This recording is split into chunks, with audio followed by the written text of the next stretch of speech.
start the clock on the call from Canton and move on to the next chapter, because it's going to go even worse if you do come back. Plus, you can know if you leave now that at least you didn't end your career as a member of the New York Jets. I'm Jim Rome. For nearly 2,000 severely injured veterans, everyday life has become filled with barriers. So we build specially adapted homes at Homes for Our Troops. And thanks to our donors and supporters, this life-changing gift of freedom is provided mortgage-free to these veterans. But we need you to join us too in completing this important mission. Please visit hfotusa.org and help build homes and rebuild lives. I'm Ed Evans, CEO of Consumer Cellular. No, we're not one of the big guys. Truth is, we don't want to be. If you're over 50, Big Wireless probably has you paying for more data than you might need. You could be throwing away thousands over a lifetime. Our entry-level data plans start at just $20 a month. And for a limited time, switch and get your second month free. Call 1-888-FREEDOM, visit consumercellular.com or a store near you and get your second month free today. Plans include $5 credit for auto pay and e-billing. See site for additional details.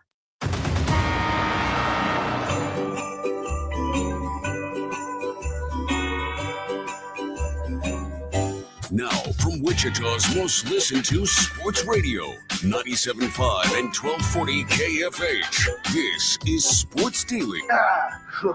Aloha, Mr. Hound. Welcome in, everybody. Happy Hawaiian Shirt Wednesday to you here on KFH.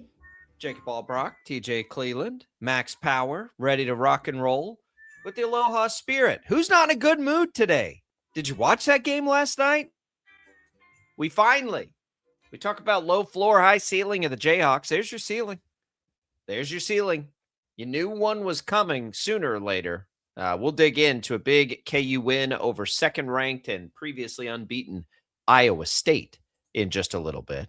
A lot of other big stories, too, that we got to get to today. We'll get big news on the Royals and what they're doing with their fences at Kauffman Stadium.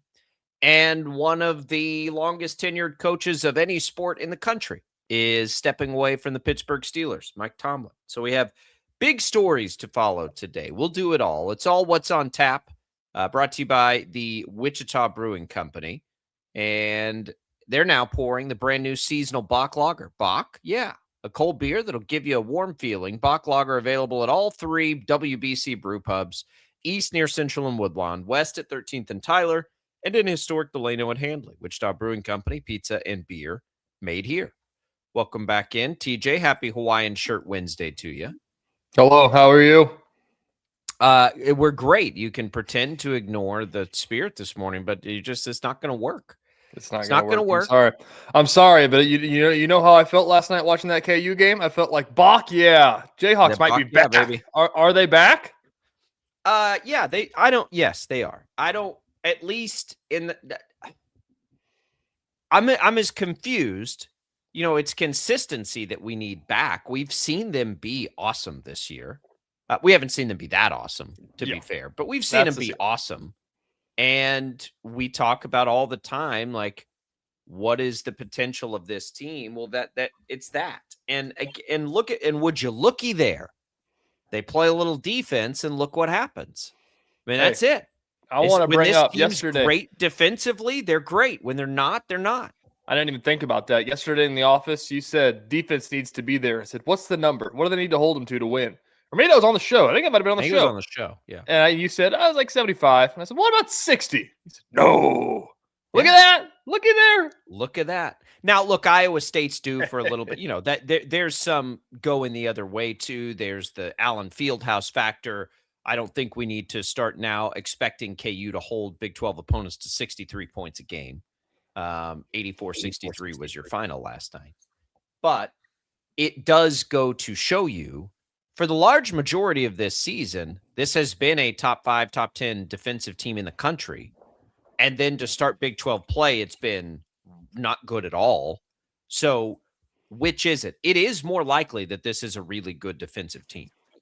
I think we saw as good a collective offensive performance as we've seen. Darren Peterson, not his best offensively, just 6 of 15. but the guys around him picked it up. There's a lot last night. Like KU's not going to shoot 50% from three every game. Like there was a lot of Allen Fieldhouse stuff in that game. But I'll tell you, like the holding 64 points, holding them to 63 points doesn't have a lot to do with, hitting a bunch of threes or heating up, because they could have, even without the hot shooting, you hold them to 63 points, you got a pretty good chance to win that game. And that's what I take away is they looked more like KU. They looked more like we think this KU team should look than they have in 2 weeks. Yeah. And that is good enough to do what they did last night. Yeah. I mean, I think, not being a smart aleck here, I do think if they held them to 75 points, they probably could have won that game even without shooting 50% from three, Yes. That's what it should be. And I do think that there's a little bit of Allen Fieldhouse magic on both sides of that. KU shooting 50% from three and Iowa State turning it over 10 times in the first 5 minutes of the game isn't going to happen every single time. But if you can find the middle ground that you can travel with, that is the hardest thing. Obviously, it's outside Allen Fieldhouse. That's where they're going to have to go from here. But I mean, number one thing I walked away from that game of thinking is can that team win a national championship? I think that they can. Yes, I agree. So, and that's what we'll talk about on the other side. I think that becomes the big topic. Okay, so what does this mean for KU holistically? It doesn't mean they're going to win the Big 12. I think that's a long shot. I think that's like a pipe dream, honestly. So it doesn't mean that. I do think, though, it just gives you a glimpse, right? Just gives you a glimpse of what they can be. Now, I don't know about you. I kind of thought that was a glimpse. I thought we had the idea that could happen anyway. The concern to me was becoming, are they going to be able to get there? I mean, I don't. We'll talk more about this, but we hadn't seen it yet. That was the thing too. Right. You knew that it was there. Yeah. But we'd seen the defense. We've seen half of it. We just hadn't seen the offense at its best yet, and that's to be expected when Darren Peterson has been, presenting the challenges that he's been presenting them this year. That's not unusual. And you kind of, or I did at least, I expect the offense to find a groove. If Peterson's able to play and do all these things, they'll find more of a groove. But what can't happen is that defense ever give up if they're going to do anything. So we'll talk about that on the other side. What does it mean? Does it change expectations? Mike Tomlin, we've talked for weeks. Is Mike Tomlin going to come back? Are they going to fire him? Well, he stepped away. They didn't fire him. He just stepped away. And that's a pretty good outcome, I think, for all sides. He feels it. The fans are ready for a change.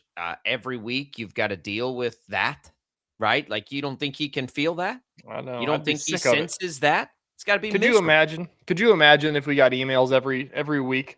This Jacob Albrock fella sucks. When are we going to get somebody new? You mean besides from Rick? Yeah. From others too. Yeah. Just Rick. Rick put the pressure cooker on. It's tough. It's tough to deal with that. And I think he'd had enough. And what I'm curious to see is, does he go back at it?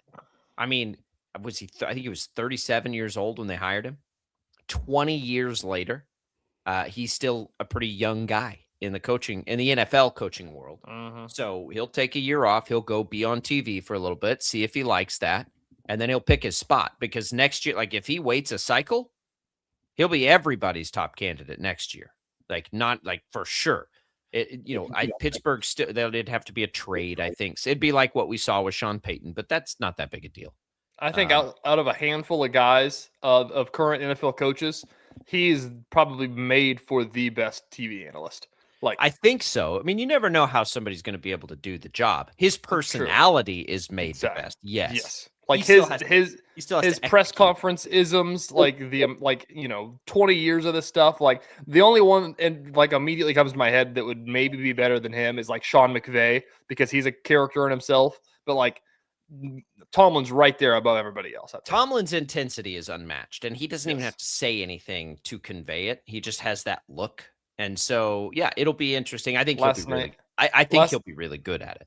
Last night on Van Pelt, they played the best of Tomlin press conference moments, and there's it'll never top the COVID one. It's what do you think about that?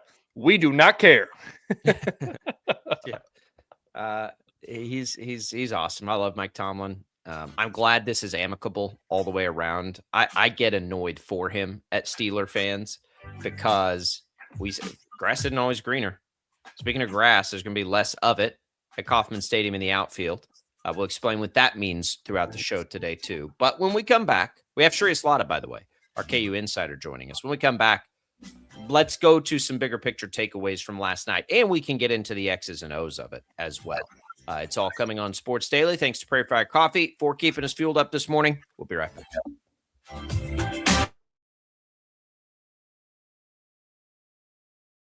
Lightning, hail, tornadoes, flooding. It's the worst of severe weather, and it's coming. Spring brings warmer temperatures, but also dangerous weather conditions.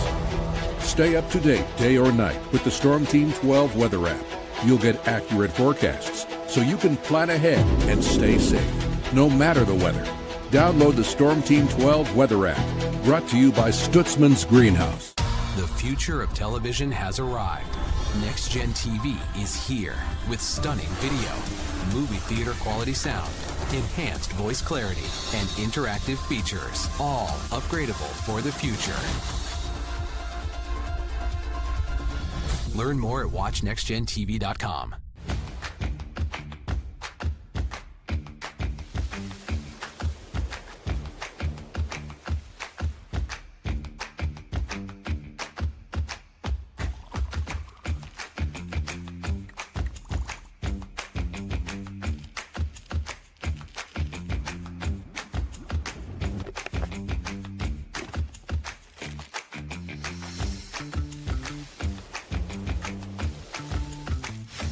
The canvas of our imagination. They tell a story. Clouds affect the events of your day. Sometimes they growl, sometimes they inspire, but they're always the messengers of nature's mood written in the sky. Storm Team 12 understands the language of clouds. We're dedicated to decoding their message so you know what to expect. Behind every cloud, there is a story waiting to be told. Trust Ross Jansen and Storm Team 12, alerting you first to the impact on your life.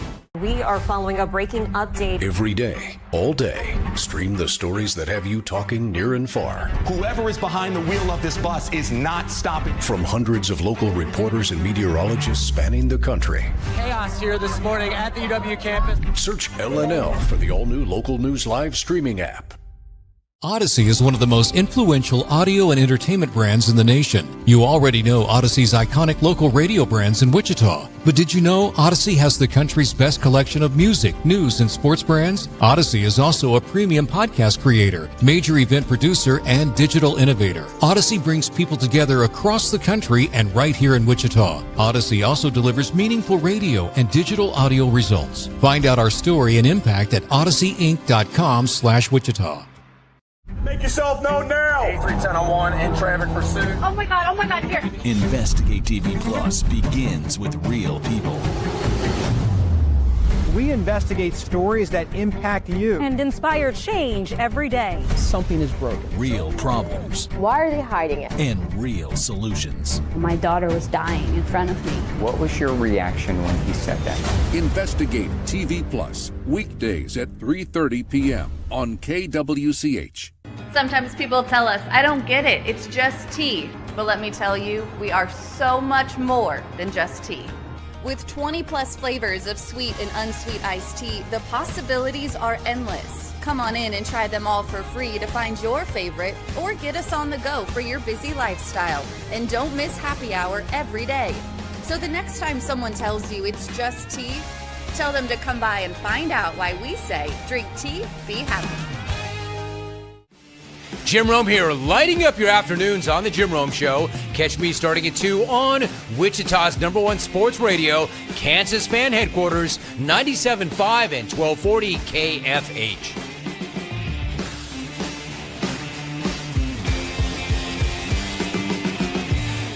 Mornings are busy. We're here to make your mornings better. We report the stories that affect you. 3 more hospital lies from contaminated apple juice just a day after the FDA issued a recall.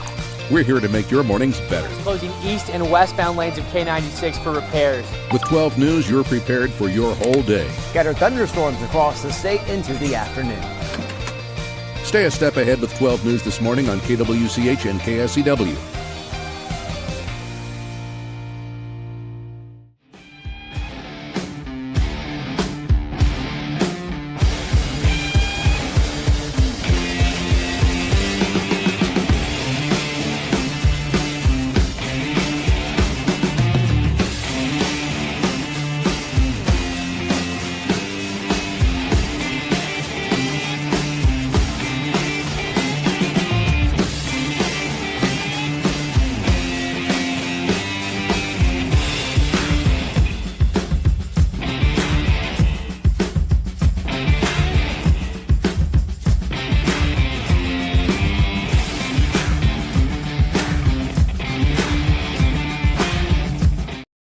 Is on KFH.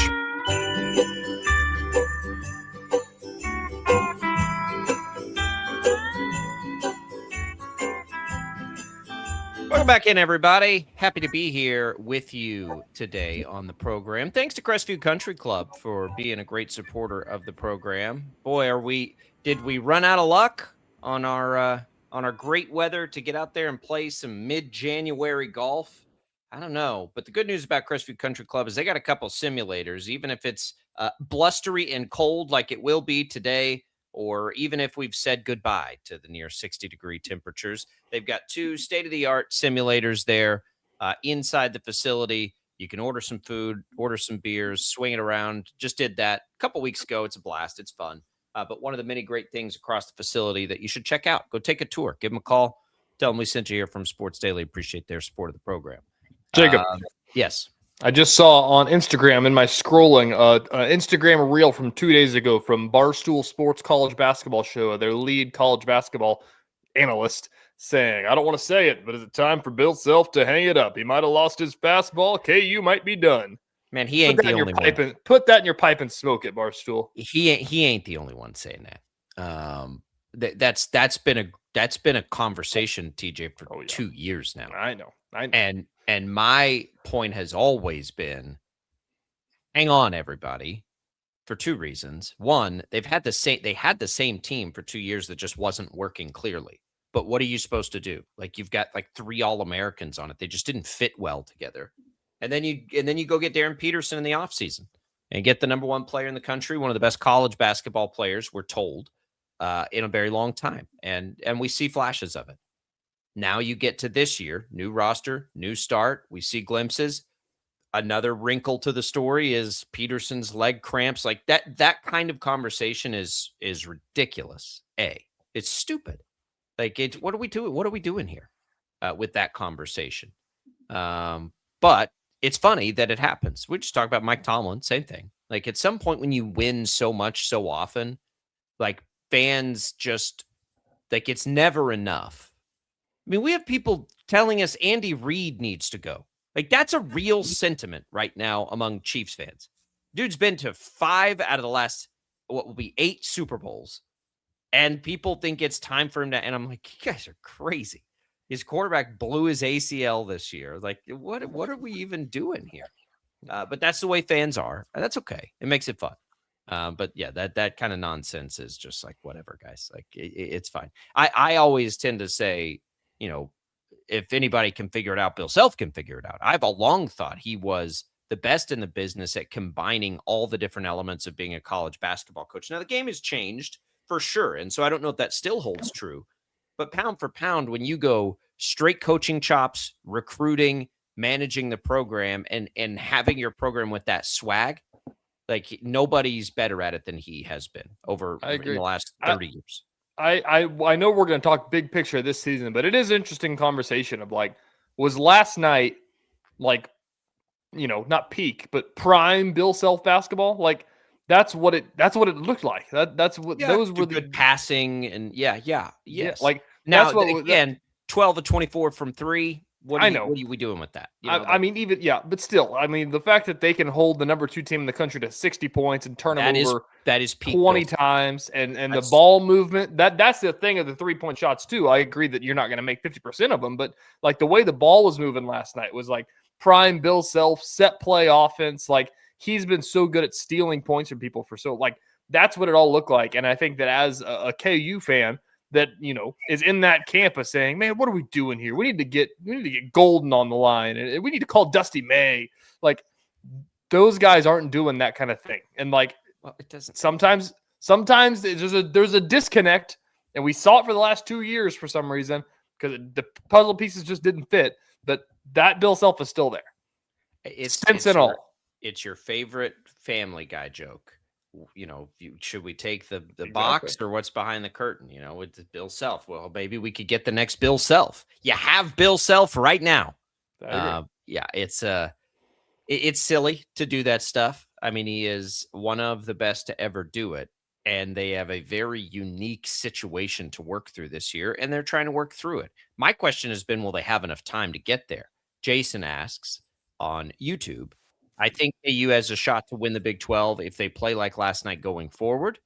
Do we think they have a shot? I mean, if they played that way, Jason, they're going to win the national championship if they play that way. And I'm not exaggerating. I'm not worried about the Big 12.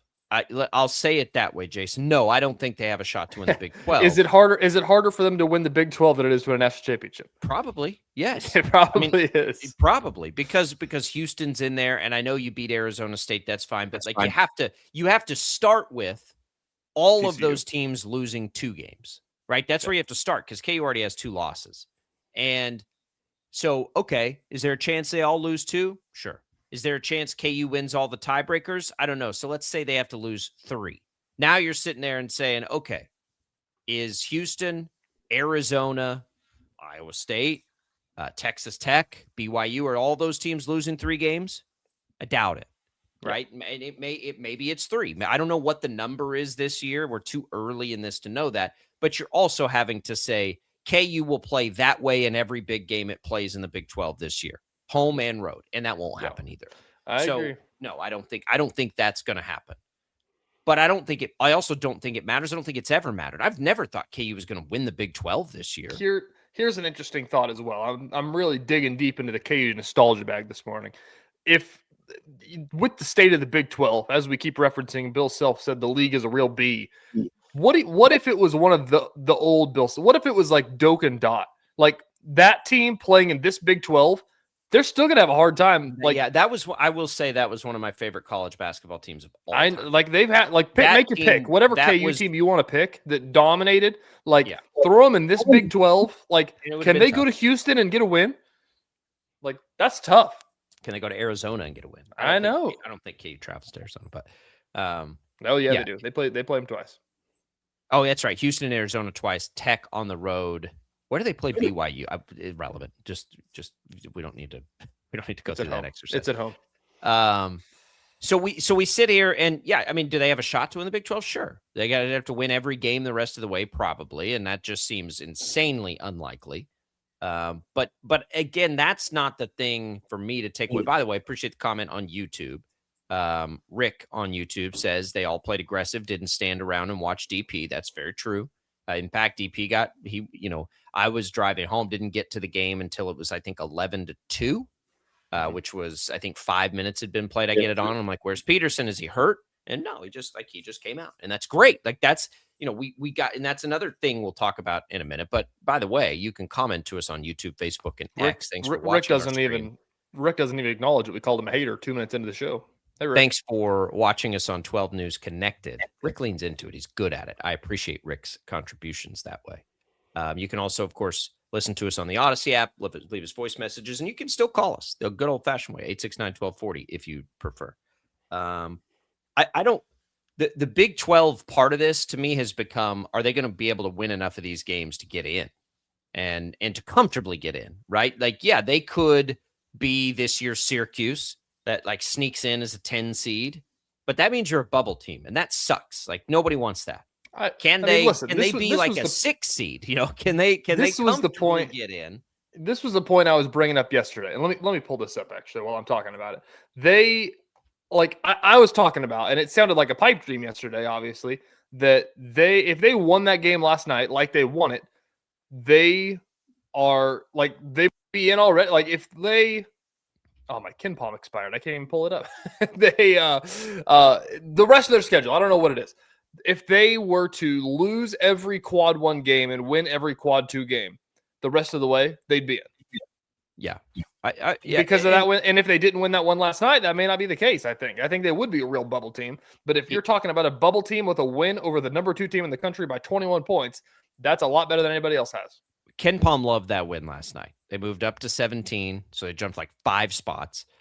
Their defensive rating went way back up. It had fallen, I want to say, from top 5 down into the mid-20s. It's now back up to 15. Like, everything about that is going to help them later on. If they can get one of those kinds of wins on the road, they'll be cooking. But again, like I don't want to over or underreact to the win. I want to appropriately react to how awesome it was. But that's only now 4 Big 12 games, and they, in all reality, should be 1-3 in the Big 12. Okay, I know they got it done against TCU at home in overtime, but that was a pretty miraculous win. So now you get into it, and they have a stretch of games: Baylor, Colorado, Kansas State. 2 of those games are on the road. If Kansas is going to just like if this is going to be, let's call it easy to get in, then they'll win all 3 of those games. But I don't think because they played great last night, we can ignore an entire body of work and just turn around and assume like, oh yeah, they'll beat Baylor, Colorado, and Kansas State. 2 of those games are on the road. I can't remember. We talked about this the other day of what Ken Palm projected their Big 12 record to be. Right now, they're back to 10-8. I just renewed my Ken Palm. I needed to see the stats. 10-8 is what their projected Big 12 record is now. So, which would be easily enough to get in. I just, they'll be projected, they'll be favored, they'll be all of these things. They were projected and favored to win all 3 of their first Big 12 games, and they should have been 0-3. So I don't think with this particular team, I mean, we like to talk about that stuff. Betting is fun, and it's a fun way to look at expectations and all of these things. But this particular team, you've got to start with KU versus KU, right? As much as anything else. And if you can, if you can handle KU versus KU, then you get into the next part of it. I don't know yet how much matchup, like how matchup dependent they are stylistically. Like if there's anything to take away from those 4 games, like what does Iowa State do that KU's better equipped to handle, or did they just flat play better, versus the first 3 games? So those are the things that'll take some time in the Big 12, but a couple more of those and they're going to be okay. They just need to win all the games that they should. Like the next 3 games should be wins. Right? Baylor, I know Colorado has a good record. I have not seen a second of Colorado basketball. They've had good teams in the past, so they're probably pretty good. But you got to win all 3 of those games. If they go do that, then you can, I think, say KU's back. Like KU's back. Where do they fit into the Big 12? I don't know, but they're back. I just don't want to oversell Trey White hitting 5 threes last night. Like, he's a pretty good shooter, but I don't know that KU wants to live in the world where he's taking 7 of them a game either. They were falling last night. And when they're not falling, what does that mean? 12 is not some outrageous number of threes that they hit in the game. Hell, Iowa State shot more of them than KU did. They shot a really high percentage. So it's not all coming from the 3-point line. And I think that's the best thing, right? It came to me, the biggest takeaway is that you had 7 players, all 7 players that played for Kansas last night scored at least 8 points. Darren Peterson didn't even lead the team in scoring. If they're capable of that, if they're capable of running that kind of rotation, that is going to be peak Kansas, right? There will be nights where Peterson shoots a high percentage and pours in 30. That's great. That's the thing where people are like, they're better without him. I don't think you're better without him. You just got to be better at playing with him. Because on those nights where he scores 30, it should be an easier night for you offensively. Like you those can make should an be argument. The easy offense games. Yeah, you can make an argument. This is an interesting one as well. Is if you might be better when Peterson plays like last night rather than when Peterson shoots 25 shots. Do you agree with that? I'd say you might be. What's his highest shot volume? Because he shot 15 last night. I don't know. He was that in the he's had a lot 20s of games. against TCU, I believe, or West Virginia. Both of those games, he had a lot of volume. 1 second. I believe. That's gonna. It's gonna take a second, but we'll find it. It's a good question. I don't think anybody wants him shooting 20 plus times a game. Maybe I'm making stuff up. He's never shot 20 plus times. I didn't think so. But that's, they're a better offense when everybody is confident that, if Peterson's cooking, and we've seen it in glimpses this year, right? We've seen him look like it. If he's cooking, I don't care how many shots he takes. He makes a bunch of them. I mean, he had 15 shots last night. TCU was his next highest at 18. I'm in most games. It's been, so here's his shot totals, right? 11, 14, 14, 14, 17, 18, 17, 15, 15 last night. If he's making half of those shots, which he does about half the time, then I'm totally fine with him taking that many shots. I think 15 is a pretty good number. If he's on fire, I don't care if he takes 25, right? Like if he's having one of those kinds of nights, like he's that kind of player. But what you can't do, to Rick's point, is just stand around and be content with agree. it. That's not that last night. I think, and I don't think this was on purpose at all. I think it's just the way the game flowed and the ball movement. I believe that he wasn't really the first option of the offense. He was, but it wasn't like you're saying, standing around and just saying like, go do something. It was, organic is the right word to say, I guess. And that's what you want to see. That's what you want to see. And I don't think, honestly, I don't know if I don't think that's a product of him. I think that's a product of maybe not having him full strength for a little while, but it's a product of everybody else. Like everybody just play your basketball. If he's open and he feels like he's going to go get you a bucket, he's either going to shoot that three, which his quick trigger is okay, right? Because it's him, or he's going to drive to the basket and try to create, but you better be ready because he also happens to be a great passer.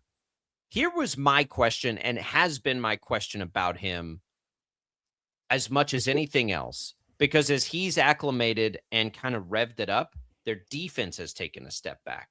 I can't tell you how excited I am that in a game where he played what's a full workload for him this year, 27 minutes, that's been about the average when he's been back, their defense looked as good as it did. My concern had sort of become, are they going to be able to be good enough defensively as he ramps it up? And I've said it, and I've tried to qualify that. I don't know if he's a good defender or not. I don't know if he helps or hurts them as a defender. I don't know that, because you're trying to pull like from when have they looked the best defensively, and it was when he wasn't there. So as he's come back, and is it like a direct correlation to the defense struggling, or is it just something else? I was very happy to see them against the best offense they've probably played all year play that kind of defense where he played 27 minutes in the game. I think that is a massively important thing that happened last night. And I'm happy that it happened, because it tells us that yes, he can give you the minutes that he's going to give you, and you won't lose anything defensively. I hope that's the case, because that's one of the big things for me. A couple of notable things. I don't know if you saw any of the press conference stuff, since it was at like midnight last night. One of the most notable things that I saw, we'll ask Shreyas about this, is that Bill Self said that Peterson went out after he came up lame from the dunk, came back in the game in the second half, and then down the stretch, came over to Bill Self and was like, listen, I don't feel 100%, but I can keep playing. But if you want to put somebody else in, go ahead and put somebody else in, which is significant, I believe. The other part of it, the funny bit here, is that the players held a team-only meeting. Trey White said that on the radio. So somebody asked Bill Self about the team-only meeting, and he said, I didn't know they had a team-only meeting. Coaches shouldn't know about those things. They should hold a team meeting every single game. Yeah. But that's good. That's good to hear from Peterson, and he played through. So, again, it's not easy. It's not going to get easy. But that's a confidence builder for when he's out. We'll get back into all of it with Shreyas Laddha, KU Big Winners. When we come back, Royals and fences. What is happening at Kauffman? We'll discuss it next.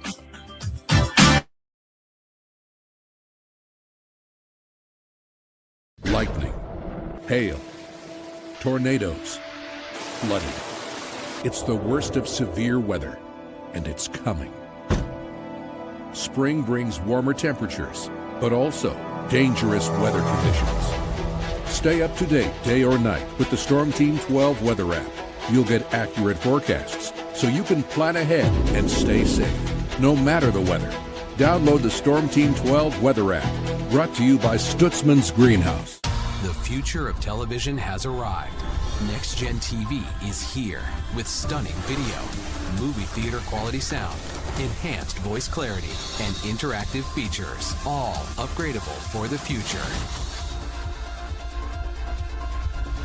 Learn more at watchnextgentv.com.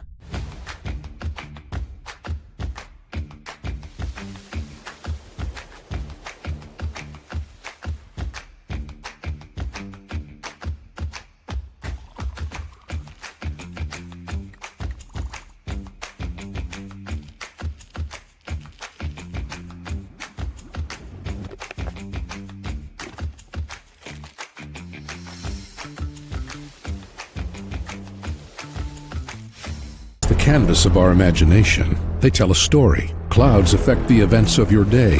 Sometimes they growl, sometimes they inspire, but they're always the messengers of nature's mood, written in the sky. Storm Team 12 understands the language of clouds. We're dedicated to decoding their message, so you know what to expect. Behind every cloud, there is a story waiting to be told. Trust Ross Jansen and Storm Team 12, alerting you first to the impact on your life. We are following a breaking update. Every day, all day, stream the stories that have you talking near and far. Whoever is behind the wheel of this bus is not stopping. From hundreds of local reporters and meteorologists spanning the country. Chaos here this morning at the UW campus. Search LNL for the all-new Local News Live streaming app.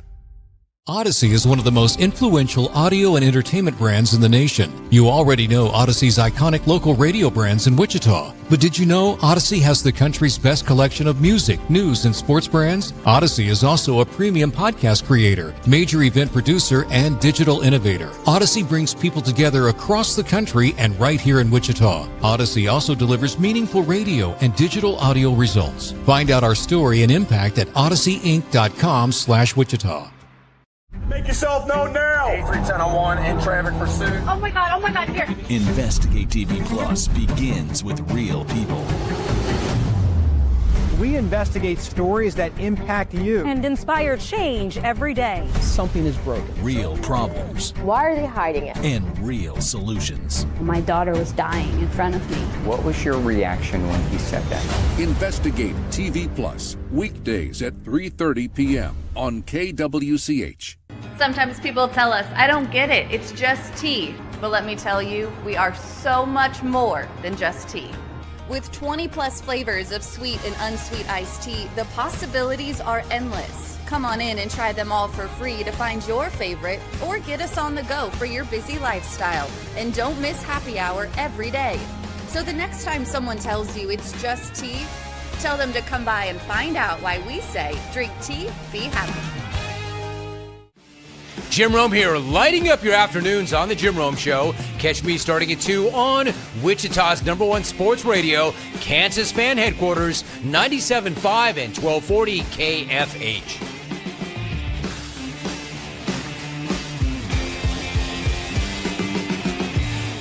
Mornings are busy. We're here to make your mornings better. We report the stories that affect you. 3 more hospital lies from contaminated apple juice just a day after the FDA issue a recall.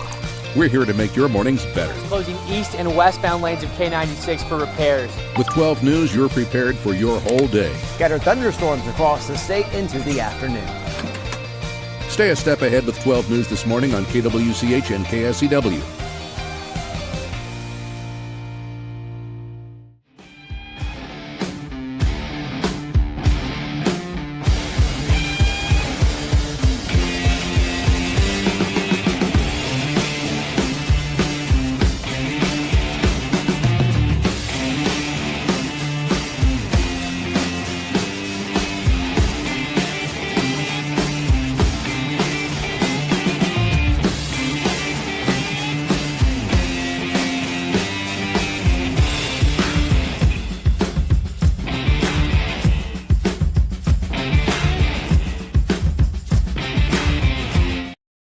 Daily is on KFH.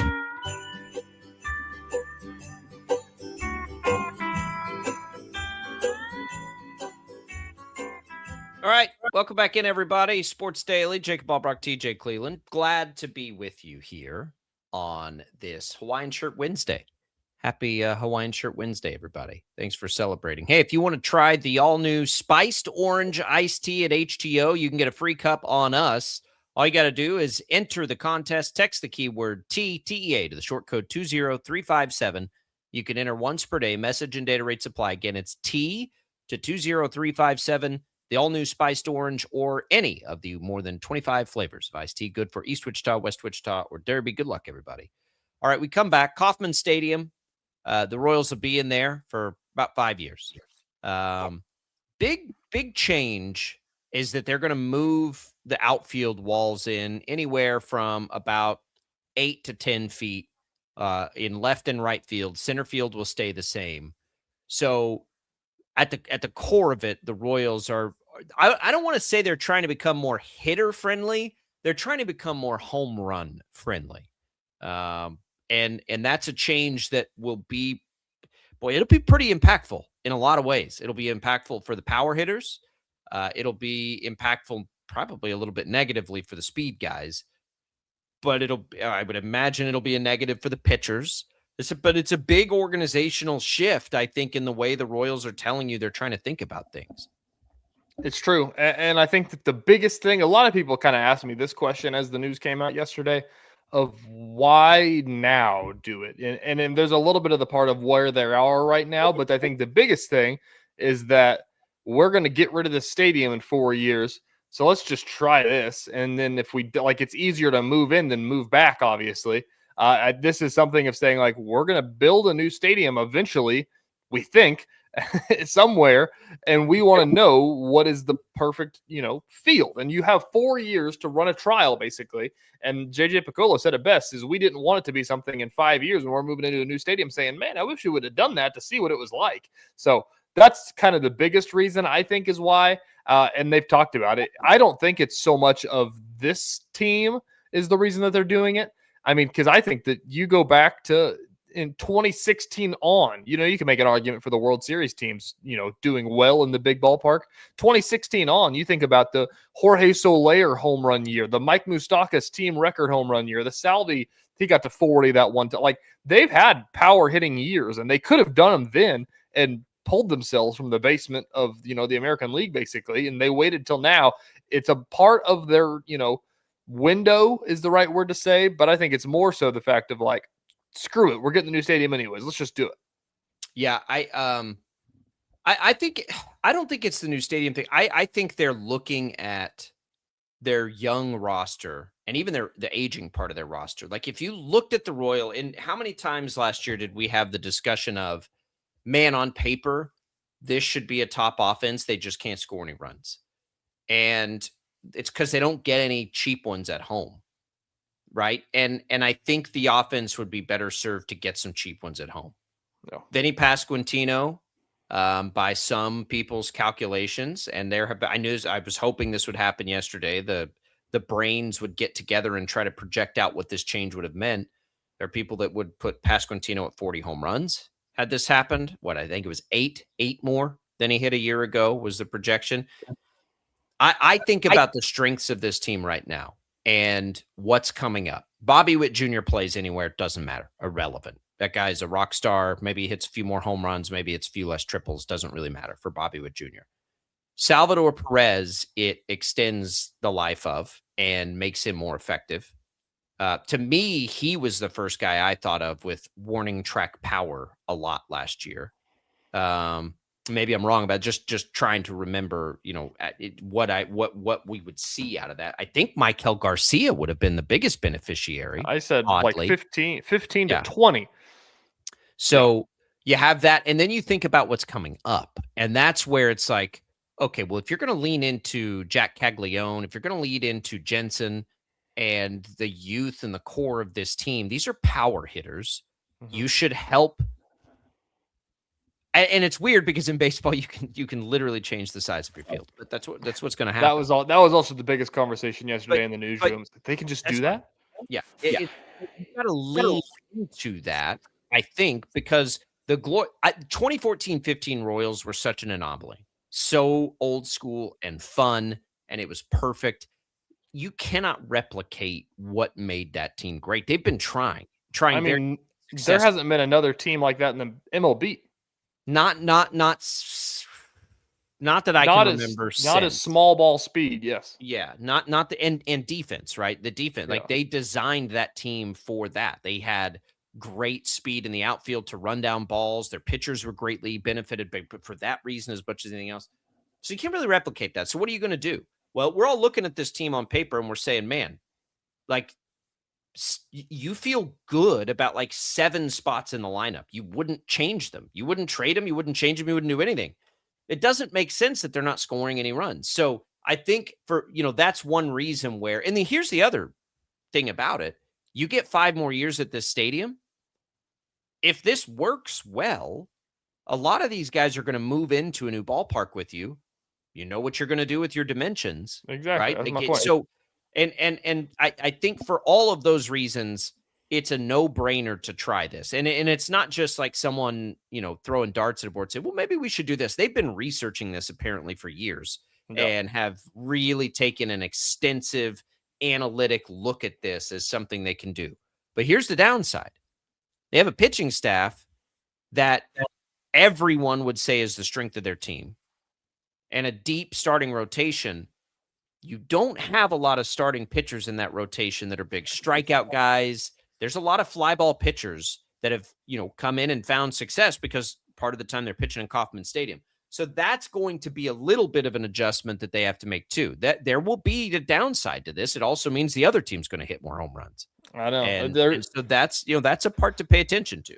The best way to think about it in my brain, because I thought about, somebody brought this up to me yesterday, is that it's almost like a multiplier that you can add to if you want to do some research and things like that. Like, and I don't know what the multiplier would be, but you think about if it's a season where they're going to be the worst team in baseball, like they were 3 years ago, and give up a lot of runs, like those runs are going up as well as your runs are. But if it's a losing season and you can't find success, then you're going to lose by more because of this as well. That's the biggest thing, regardless of pitching staff.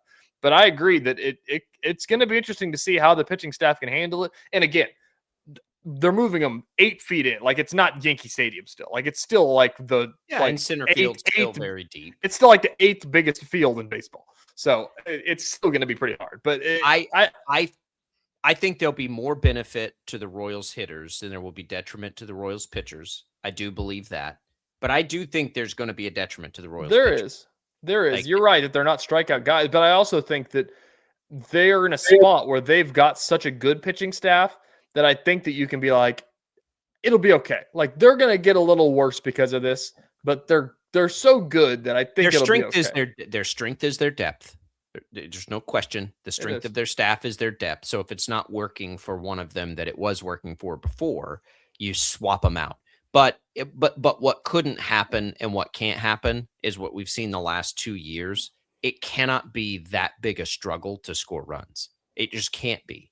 They've got too many bright young stars in this lineup to struggle offensively as much as they have the last couple of years. Bobby Witt Jr., Vinny Pasquantino, Salvador Perez, Michael Garcia. There's 4. You throw Jack Caglione every day. There's 5. You throw Jensen now pretty much every day. That's 6. I mean, there's 6 spots. You're keeping Kyle Isbell down at the bottom of the lineup because you love him in center. There's 7. Jonathan India mixes in somewhere. They've made that pretty clear. And he would have had some home runs too last year. Like, there were some balls that he would have. I mean, he famously said, like, you just don't try to hit home runs here.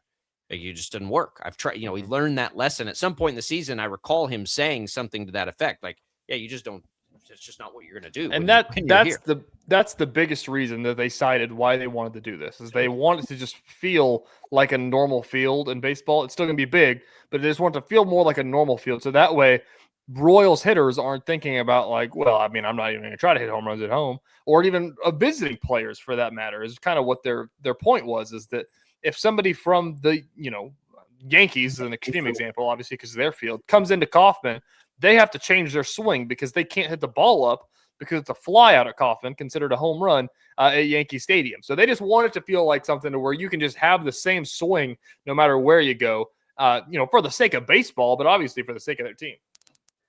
So Vinny Pasquantino is about to go to arbitration.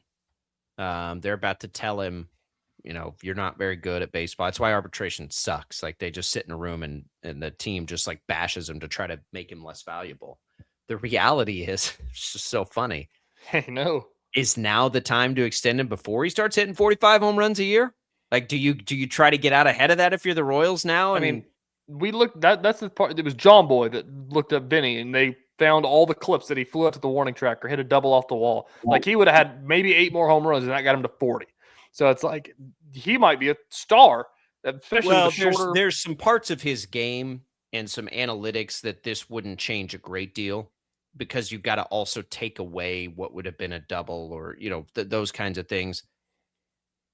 So the stuff they'll use in an arbitration hearing probably won't directly, like a number of home runs isn't going to all of a sudden make all the difference, because there's still all the underlying factors. He's still not very good defensively, I believe. Analytics say so anyway. So there's all that in there. But yeah, if he starts hitting 40, 45 home runs a year, he's going to price out. So now you're about ready to go to arbitration. Do you totally turn the page? Like, you know what? Let's get a long-term contract extension. I mean, I can't imagine it's going to get to arbitration. They can't figure something out to avoid it, Here's why that won't happen. Jack Caglianone's a first baseman. I know they have him playing in the outfield, but I don't think, as much as we all love Vinny Pasquantino, I don't think they're going to rush to pay a first baseman big, because if Caglianone's awesome, I mean, you may not be able to afford both of them, and you'll have 3-4 more years of control of Cags. Now, it'll be a great problem to have. I hope it's a problem they have. I hope they have to sit there and say, do we lock up Vinny and just keep Cags in the outfield, or how do we handle this? I hope that happens. It'll be a great problem to have. Honestly, what if Vinny hits 45 home runs this year? Like, what if Cags hits 30? You figure out a way to do both, Right. But at some point, like, the Royals don't have all the money in the world. They just extended Michael Garcia. Sure. You've got Bobby Witt Jr. You've got to think about some of these pitchers. You got to think about Cole Reagans. You got to think about, like, there's a lot of, these are, again, good problems to have. These are problems you want to have because you have so many players. And Vinny's got time. I mean, there's no rush. What he has this and one more before he can hit, I believe. Is that right? I think he's got another one. Yeah, I think he has 2 more. I think he has next season and the year after. But guys like Cags have like 8 years. Like you're talking about a totally different scenario when you get to that point. So you just have to weigh it all out. But I hope that it works out. He has this and 2 more. There's no rush. There's no rush to do that. No rush at all. So they'll go to arbitration. It'll be awkward, and then he'll come out and hopefully he'll hit 40 home runs. It'd be great. It'd be the best thing ever. But the Royals move the fences in. Maybe get back into that a little bit in the next hour. We get to talk about Mike Tomlin. We'll go back to KU conversation with Shreyas Laddha. It's all coming up. Another hour of Sports Daily. Don't go away.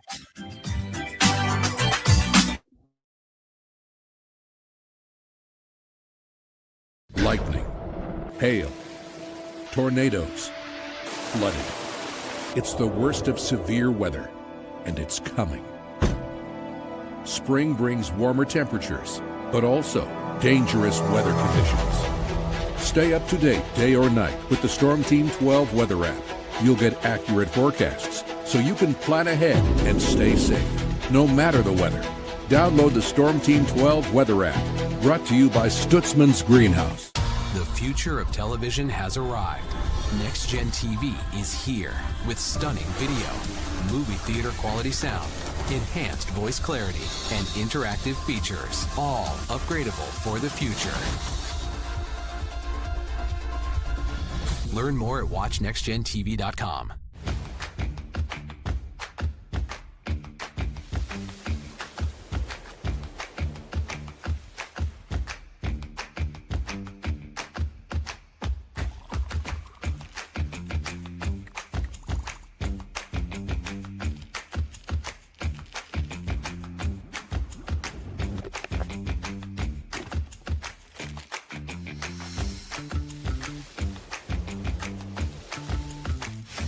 the canvas of our imagination. They tell a story. Clouds affect the events of your day.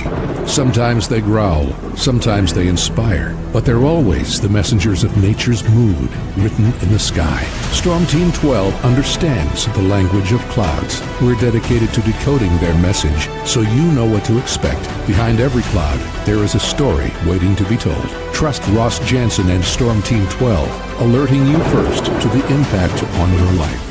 We are following a breaking update. Every day, all day, stream the stories that have you talking near and far. Whoever is behind the wheel of this bus is not stopping. From hundreds of local reporters and meteorologists spanning the country. Chaos here this morning at the UW campus. Search LNL for the all-new Local News Live streaming app. Odyssey is one of the most influential audio and entertainment brands in the nation. You already know Odyssey's iconic local radio brands in Wichita. But did you know Odyssey has the country's best collection of music, news, and sports brands? Odyssey is also a premium podcast creator, major event producer, and digital innovator. Odyssey brings people together across the country and right here in Wichita. Odyssey also delivers meaningful radio and digital audio results. Find out our story and impact at odysseyinc.com/Wichita. Make yourself known now. 83101 in traffic pursuit. Oh my God, here. Investigate TV Plus begins with real people. We investigate stories that impact you. And inspire change every day. Something is broken. Real problems Why are they hiding it? and real solutions. My daughter was dying in front of me. What was your reaction when he said that? Investigate TV Plus, weekdays at 3:30 p.m. on KWCH. Sometimes people tell us, I don't get it, it's just tea. But let me tell you, we are so much more than just tea. With 20 plus flavors of sweet and unsweet iced tea, the possibilities are endless. Come on in and try them all for free to find your favorite or get us on the go for your busy lifestyle. And don't miss happy hour every day. So the next time someone tells you it's just tea, tell them to come by and find out why we say, drink tea, be happy. Jim Rome here, lighting up your afternoons on The Jim Rome Show. Catch me starting at 2 on Wichita's #1 sports radio, Kansas Fan Headquarters, 97.5 and 1240 KFH.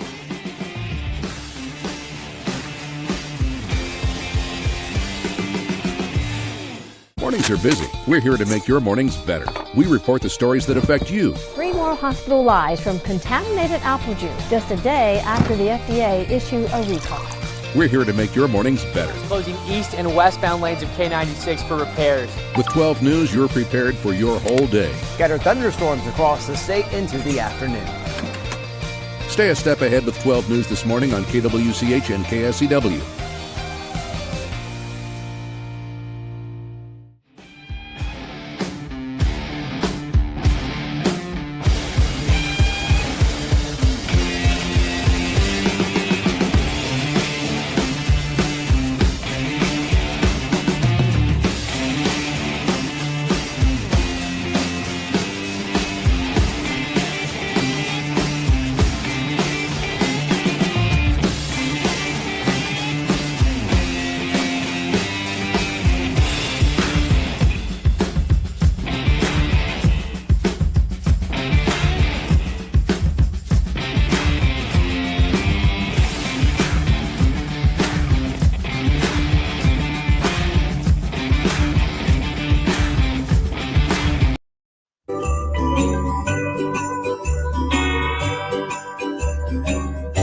Now, from Wichita's most listened to sports radio, 97.5 and 1240 KFH, this is Sports Daily.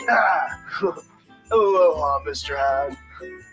Aloha, everybody. Happy Hawaiian Shirt Wednesday. Jacob Albrock, TJ Cleveland here. Max has his coconut water ready to rock and roll, celebrate. It is, man. It's festive day. It's festive day. College basketball is back. Is it back for us?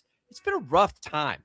We needed KU dominating Iowa State at home. I don't even care if you're a KU fan, to be perfectly honest. I know K-State fans don't want to hear this, but collectively, we kind of needed one. We needed one like that. Big 12. Houston, Kelvin Sampson said, I don't know if it was this year or last year, actually, at Big 12 Media Days, he said, I don't care how good we are or anybody else is. Kansas basketball is the bell cow of the Big 12. We go as they go. because as Yeah, I good think as that's they true. are is as good as the Big 12 is, basically, because I they're think that's true. Okay.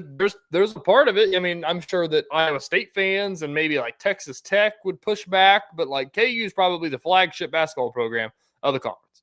Oh, there's no doubt about that. I think it's slowly becoming Houston. Arizona would like to have something to say, but it's a little too early for that. But yeah, I think that sentiment's there. Now, K-State's going to take their shot tonight, by the way. You'll hear it right here on KFH. They host UCF. If they can't beat UCF at home, then it's going to be rough. You can tune in 97.5, 1240 KFH, Wildcat Basketball, your home of K-State Athletics. If you missed anything in our conversation yesterday with Wyatt Thompson about that, you can go back and listen there on the Odyssey app as well. We're going to have Shreyas Laddha in this hour to talk KU hoops with us. We've got to talk about the Mike Tomlin situation. Maybe we have some more thoughts on the Royals and moving the fences in. It's all what's on tap, brought to you by the Wichita Brewing Company, where you can drink Buffalo Sweat and help Buffalo right here in Kansas. In January and February at all 3 WBC locations, a portion of proceeds from every draft pint of Buffalo Sweat Oatmeal Cream Stout will help support Maxwell Wildlife Refuge. WBC pizza and beer made here. Maybe you go have one and watch the Buffalo Bills get ready for the next round of the NFL playoffs. If you're a Broncos hater, Chiefs fans, maybe that's your opportunity to get that done. Speaking of, is my what happens? You guys and the Denver and the Broncos are frauds, which I've had to stick with throughout the whole year, just out of principle. Who are you picking in that game? You picking Buffalo? You picking Denver? Buffalo. Does that make Denver a fraud? I mean, a little bit, yeah. Okay. Let's just make. I don't know. I don't. Hold on. I don't think that losing the game makes them a fraud, but I think that they will lose the game because they might be a fraud. Yeah, not the same thing. I think the joke, the running joke of the year of their frauds, which has just been like a thing this year for me. It's more about they're not the best team. Yes. They're a playoff team. Their resume of like where they're it's a little fraudulent in that nobody thinks that they're the best team. Like I'll bet you if we polled and no fandom existed and we polled, I don't know, 50 people, how many of those 50 do you think they would pick Denver as their Super Bowl champion right now? 2. I agree. I think it's that low. And they're the 1 seed. They're the 1 seed. That's what I'm talking about. And boy, you want bulletin board material. You want to get out there and own it. And quite frankly, it does sort of fit Bo Nix's personality, I think. Like everybody thinks that they're not good enough. They could own that so well and just get out there and do it, because the reality is they're much closer than we're giving in. Like there's no shoe into this thing. There's no dominant team left in the NFL playoffs. It's not. But they got to go through Josh Allen and Buffalo. Max tells us in his commentary that Allen is the man. That's coming from a Patriots fan. We all know greatness. We do. I think that's why a lot of us, honestly, are kind of rooting for Josh Allen. I know I am. There's 2 parts to it. You want it for the Buffalo fans. Like that is as agonized a fan base as there is in all of sports. So many times, so close, can't ever get over the edge. Couldn't with your Hall of Fame quarterback, Jim Kelly. Haven't been able to with your Hall of Fame quarterback, Josh Allen. And now the biggest obstacle in their way historically is not there. Even though this is not even close to Buffalo's best team that they've had in the last 5 years, it's right there for them. And they'll have to go on the road every time. They'll, probably be a slight favorite in any game that they played, unless they play like the Rams, maybe the Seahawks in the Super Bowl. And it's right there for them. I find myself rooting for certainly more than Denver, certainly more than San Francisco, certainly more than Seattle, certainly more than New England. No offense, Max. Certainly for more than the Rams. The only 2 teams I think that, as far as just like, oh, that'd be cool, that I would put up there with them are Houston and Chicago, because Houston's never had it. Chicago is almost as long-suffering as Buffalo, almost, but not quite. So there's a lot. I think this. Here's what I'm afraid of, TJ. The wild card round delivered some epic games. Typically, we see that in the divisional round. I'm a little afraid we're not going to get as many good games in the divisional round. This is my thought. Back to your Denver conversation. If they were in the wild card round, would they make it out? Who would they have played? Well, like if you want to flip it, if they were the Chargers, if they were the 2, they would have played the Chargers. If they were the 3, they would have played the Jags. If they were the 4, they would have played the Texans or the Steelers. The Steelers. Okay, so would they be if they would have beat the Steelers? I think. I don't think they would have beaten the Jaguars. The Chargers would have been interesting. I mean, they played without Justin Herbert. Played him tight in Week 17. Yeah. So. No, I think Denver had a case to be one of the 7 best teams in the AFC, I suppose, but somewhere like 5, 6, 7, probably 6, 7. Zach says he hopes Buffalo makes the Super Bowl again and then loses on a field goal. Hater. Wow. I can't believe. Oh, it says Ince. I've always seen Zach comment. I thought his last name was Ertz. I'm like, man, this guy's name is Zach Ertz commenting on our video stream. Yeah. No, that's Zach rough though. That's brutal. That's mean. But the other day, lean into the Chiefs-Bills rivalry. Okay.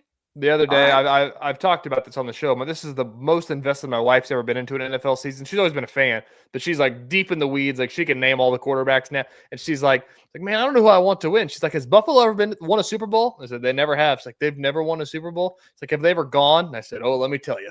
She said, no, no way.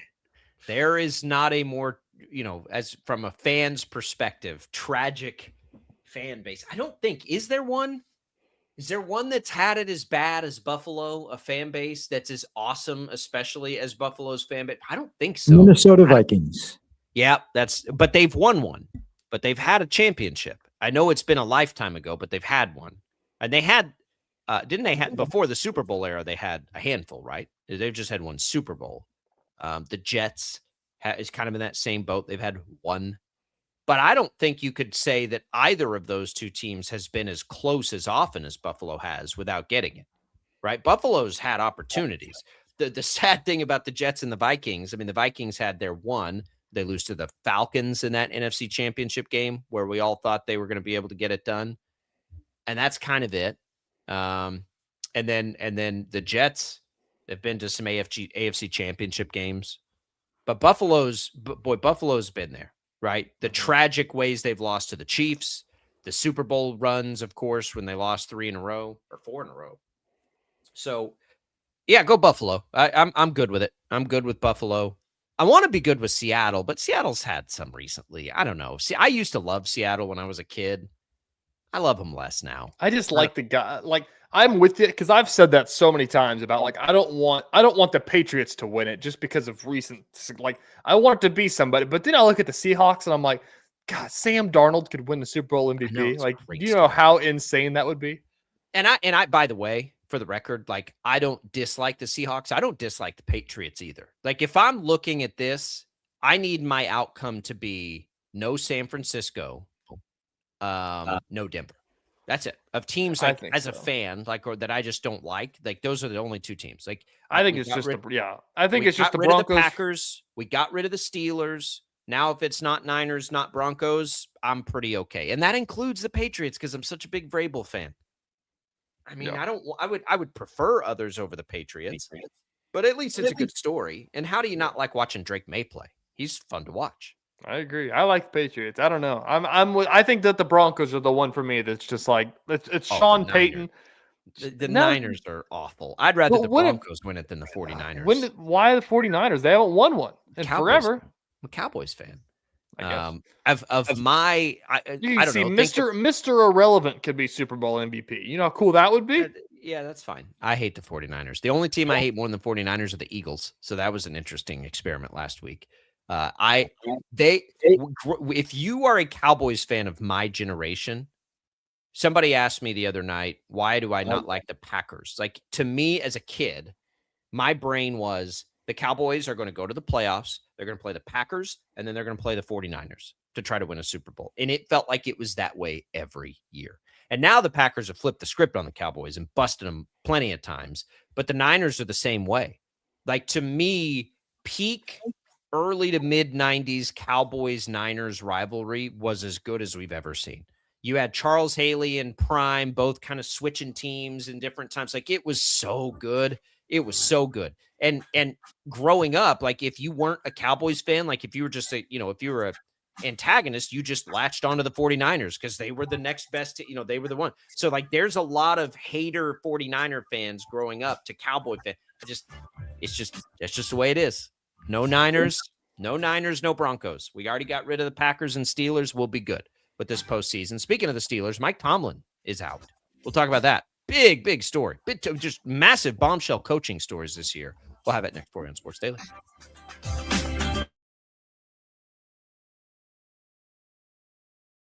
Lightning, hail, tornadoes, flooding. It's the worst of severe weather, and it's coming. Spring brings warmer temperatures, but also dangerous weather conditions. Stay up to date day or night with the Storm Team 12 weather app. You'll get accurate forecasts, so you can plan ahead and stay safe, no matter the weather. Download the Storm Team 12 weather app, brought to you by Stutzman's Greenhouse. The future of television has arrived. Next Gen TV is here with stunning video, movie theater quality sound, enhanced voice clarity, and interactive features, all upgradable for the future. Learn more at watchnextgentv.com.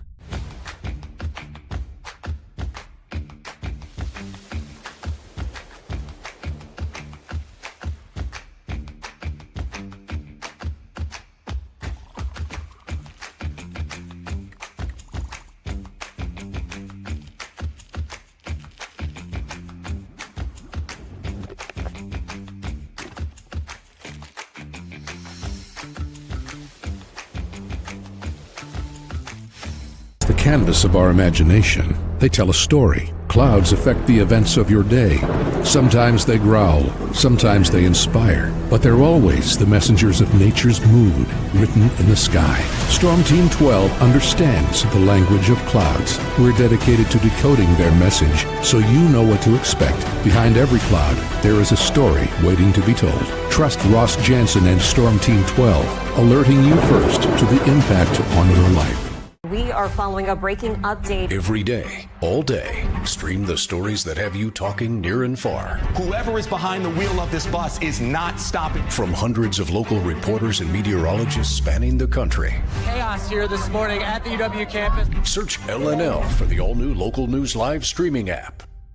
Odyssey is one of the most influential audio and entertainment brands in the nation. You already know Odyssey's iconic local radio brands in Wichita. But did you know Odyssey has the country's best collection of music, news, and sports brands? Odyssey is also a premium podcast creator, major event producer, and digital innovator. Odyssey brings people together across the country and right here in Wichita. Odyssey also delivers meaningful radio and digital audio results. Find out our story and impact at odysseyinc.com/Wichita. Make yourself known now. 83101 in traffic pursuit. Oh my God, here. Investigate TV Plus begins with real people. We investigate stories that impact you and inspire change every day. Something is broken. Real problems. Why are they hiding it? And real solutions. My daughter was dying in front of me. What was your reaction when he said that? Investigate TV Plus, weekdays at 3:30 p.m. on KWCH. Sometimes people tell us, I don't get it, it's just tea. But let me tell you, we are so much more than just tea. With 20 plus flavors of sweet and unsweet iced tea, the possibilities are endless. Come on in and try them all for free to find your favorite or get us on the go for your busy lifestyle. And don't miss happy hour every day. So the next time someone tells you it's just tea, tell them to come by and find out why we say, drink tea, be happy. Jim Rome here, lighting up your afternoons on The Jim Rome Show. Catch me starting at 2 on Wichita's #1 sports radio, Kansas fan headquarters, 97.5 and 1240 KFH.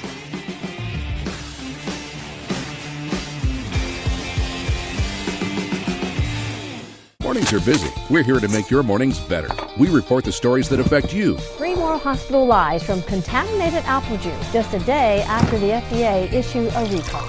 We're here to make your mornings better. Closing east and westbound lanes of K96 for repairs. With 12 News, you're prepared for your whole day. Scattered thunderstorms across the state into the afternoon. Stay a step ahead with 12 News this morning on KWCH and KSCW.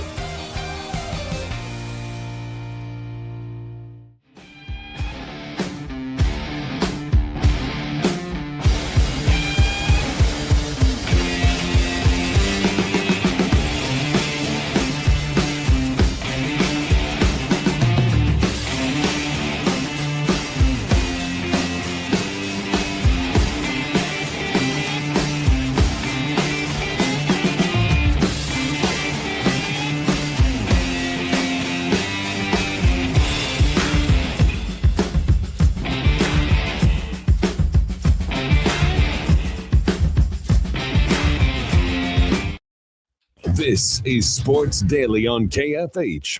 All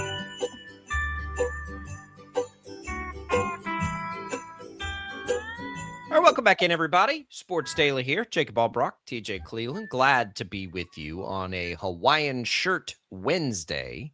Why not, right? It's getting cold and windy outside. Celebrate the season. Celebrate a big KU win last night. My goodness. We'll talk more about that to Shreyas Laddha in just a little bit.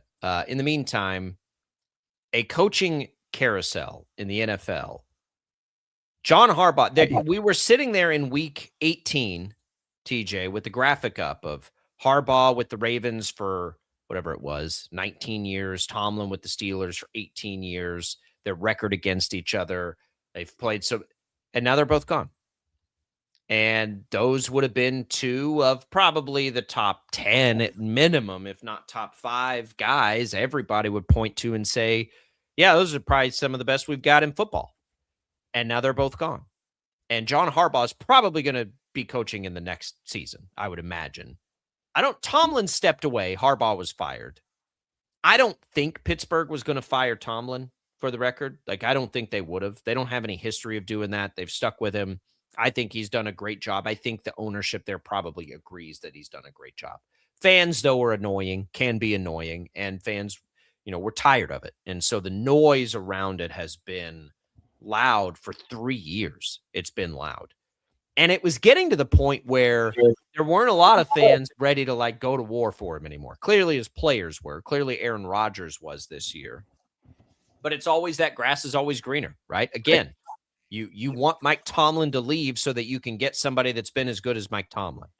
Now, I will also say, you exit after the first round in 7 years, 7 straight years. Okay. There are things, and this is where I think it probably happened and where it's amicable. Sometimes things just run their course. Sometimes you get the Eagles firing Andy Reid and it works out better for both sides. And I think this could be one of those, right? It's run its course. And Tomlin Price saw it. It's you know what? I got to do something different. I can't keep running this back. It gets to the point where you're it's too much. Too much emotion, too much everything else. I got to step away from it. I think Sean Payton felt that in New Orleans. And so I think there is a decent chance that this works out better for both sides. I think there's a decent chance it works out better for both sides with John Harbaugh, too. His is more surprising to me than Tomlin because he's been much closer to it than Tomlin. But yeah, there's a chance that Baltimore brings somebody else in, still has great years out of Lamar Jackson, and John Harbaugh goes and turns the Giants organization around. So it's two pretty interesting ones. This feels like, and it feels hypocritical of us because we talk about the coaching, firings in college football because those don't make sense half the time. Right. James Franklin being fired is not the same as John Harbaugh being fired or Mike Tomlin stepping down.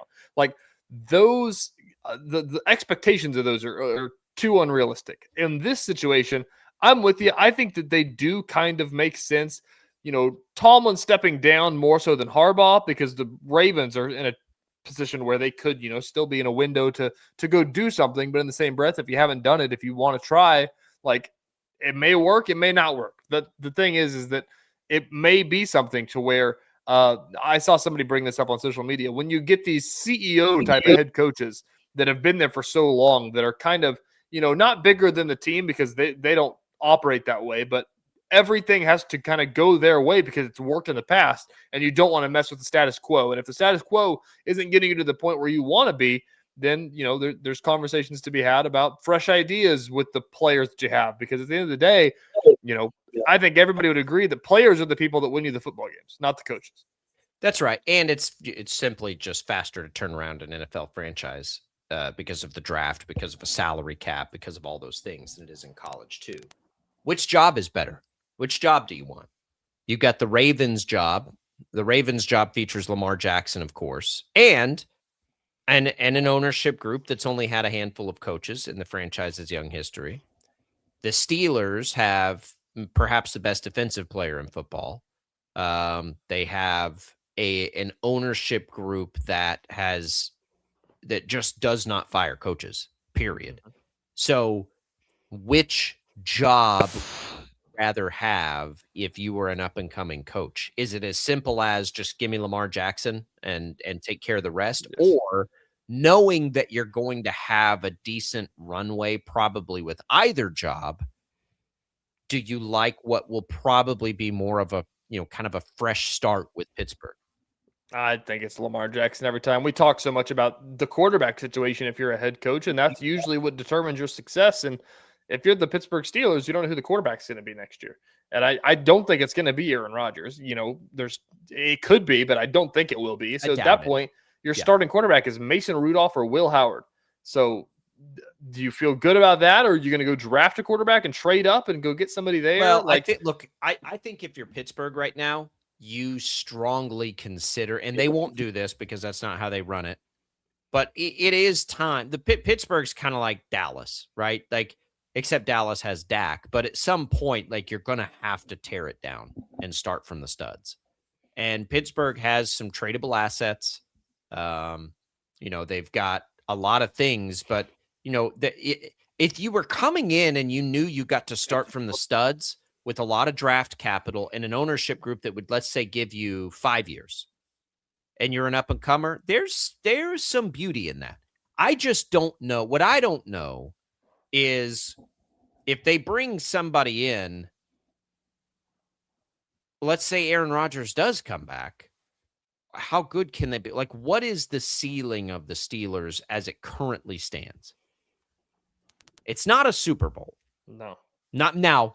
If they were to get a decent quarterback and add a little bit to the offense, maybe you could make that case. Maybe. But it's going to be worse next year than it was this year. But when you look at Baltimore, you're like, Lamar Jackson, I don't know why Derrick Henry couldn't give you another good year. Maybe it's not as good, but it's still going to be effective.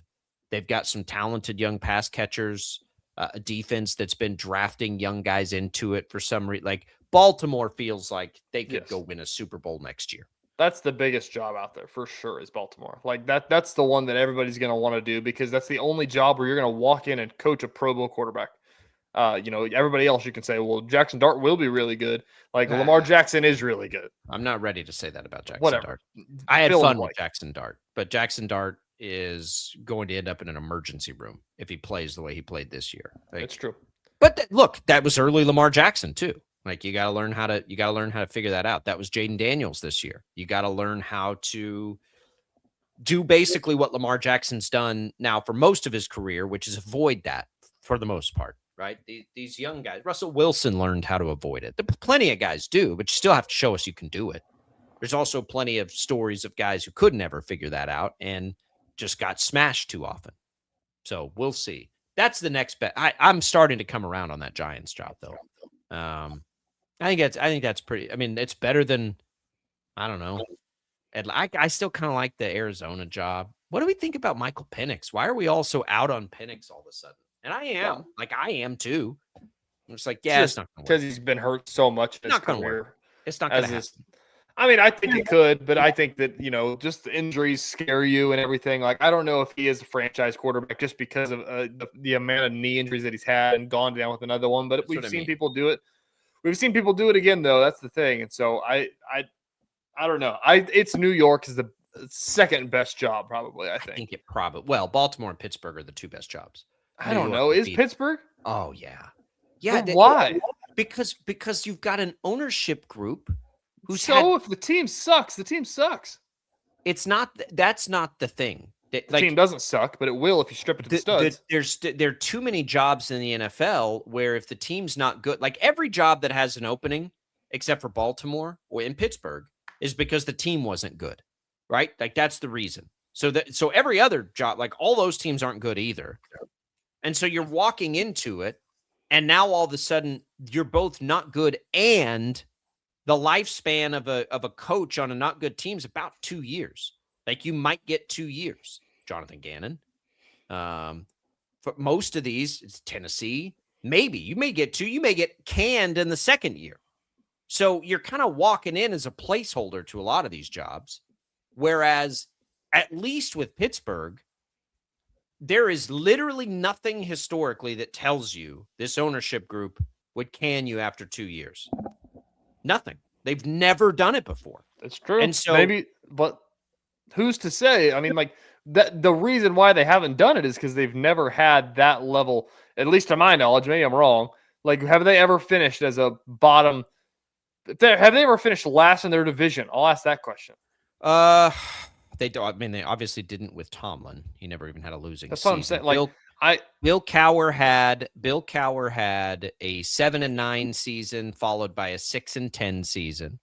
I had another 6-10 season mixed in there, but not a lot. So yeah, fourth in what was then the AFC Central. He had a stretch where they were third, fourth, and third in their division, and then they followed it up with trips to the playoffs. So they just have an ownership group that is patient and gets it better than most. Now, they'll hire somebody probably that we're not expecting, right? They'll go find their Mike Tomlin. Like, who's going to wow them? And they just are like, yep, that's our guy. And then they really, truly believe in that person, and they empower them to go be successful. That's what makes it such a great job. Like, you can look at that if you're trying to get your first chance. Now, maybe if you're a retread coach, you're not as attracted to that job. I could see that. But if you're a first-time coach, if that's what you get, if that's the palette that you get to paint on, that's as good as any of them, because in 3 years, Baltimore's not probably going to be a great job either, because, the roster's going to turn over. Yep. So I think you have to factor that in. And the Giants also don't have a quick trigger. They maybe hold on to guys too long, I think. So that's a pretty good job. You just like the Giants because you like Scatterbo, you like Malik Neighbors, you like Jackson Dart. Guess what? All 3 of those young players are coming off serious injury. It's true. It's true. I think that if I had to take a stab here on January 14th, John Harbaugh is going to go to the Giants. Mm-hmm. Kevin Stefanski is going to go to the Ravens. I agree. And Marcus Freeman's going to go to the Steelers. Oh, that would be one. Man, that would be one. He's been waiting on a spot. If they can talk him into that, that is the perfect spot for him to go to. You're right. It is. I agree. I'm such a Freeman fan. I kind of don't want him to leave college football because he is refreshing to college football. He's different. He's got a different style kind of and vibe to what's working for a lot of programs. And I like that. I like that it's done a little bit differently. But man, it feels like he'd be so good in the NFL. I agree. Yeah. You want to talk about getting interesting around the state of Kansas? How about the 5-star tight end committed to Notre Dame? His head coach leaves in January 14th, or signed to Notre Dame. Yeah, that would be interesting. But you know what I mean? Like, there aren't a lot of Dan Lannings and Marcus Freemans that find the success at the high level like those two guys have.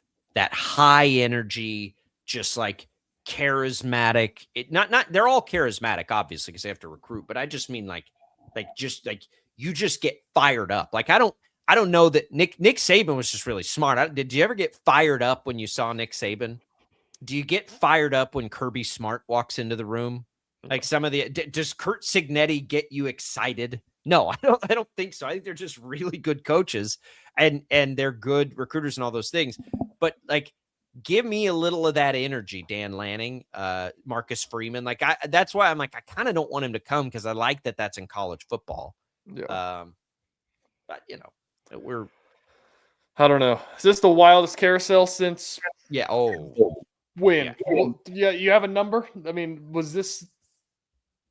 I have no idea what I would say. Probably 2 Hall of Fame Harbaugh going to be a Hall of Fame coach. I mean, he has a Super Bowl and all that success. Tomlin, I would think, certainly is. Yeah.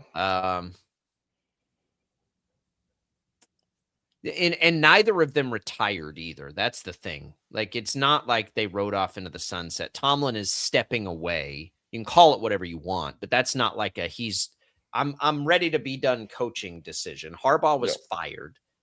And yeah, it's the craziest one I can remember. I mean, there's obviously been a lot of them now because there's a snowball effect to it. But yeah, I think it's what if the Steelers hired like Mike McDaniel? Would that be the strangest hire of all time? Is Mike McDaniel going to be a head coach or an offensive coordinator? Head coach? Why would he be a head coach? Hey, he had something cooking in Florida, in Miami until the last 2 years. They were a playoff team. They won a playoff game, didn't they?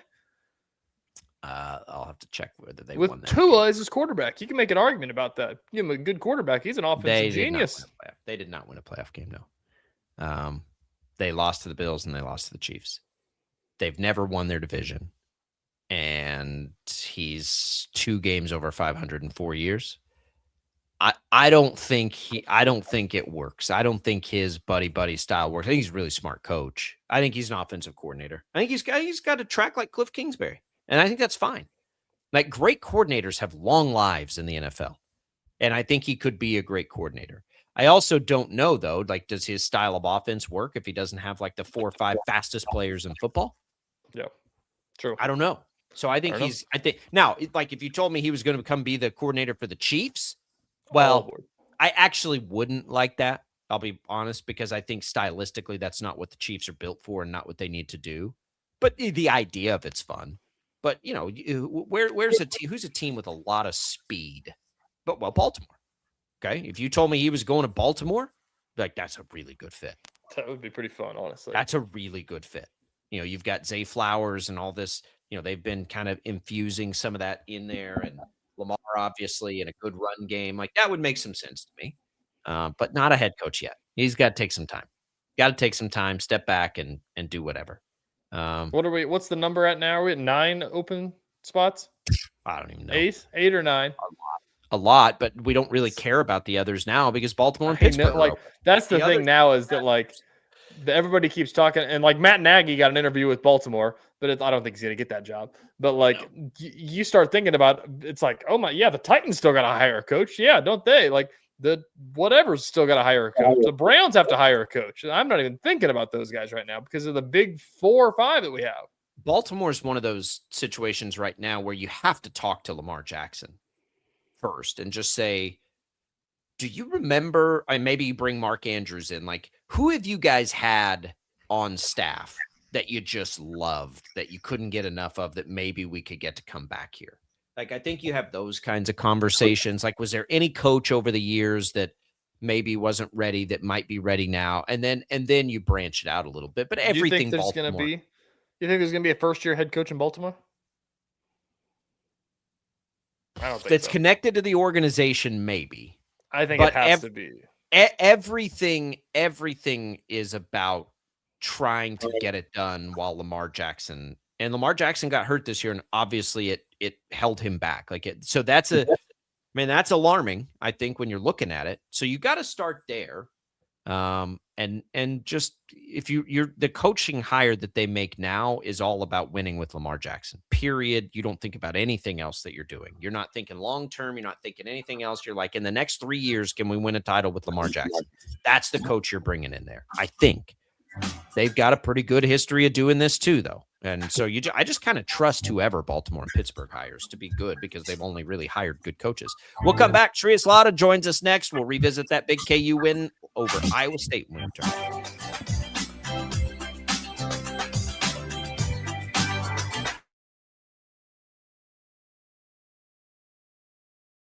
Lightning, hail, tornadoes, flooding.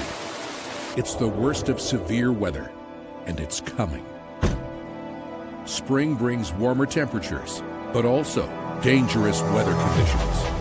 Stay up to date day or night with the Storm Team 12 weather app. You'll get accurate forecasts, so you can plan ahead and stay safe, no matter the weather. Download the Storm Team 12 weather app, brought to you by Stutzman's Greenhouse. The future of television has arrived. Next Gen TV is here with stunning video, movie theater quality sound, enhanced voice clarity, and interactive features, all upgradable for the future. Learn more at watchnextgentv.com.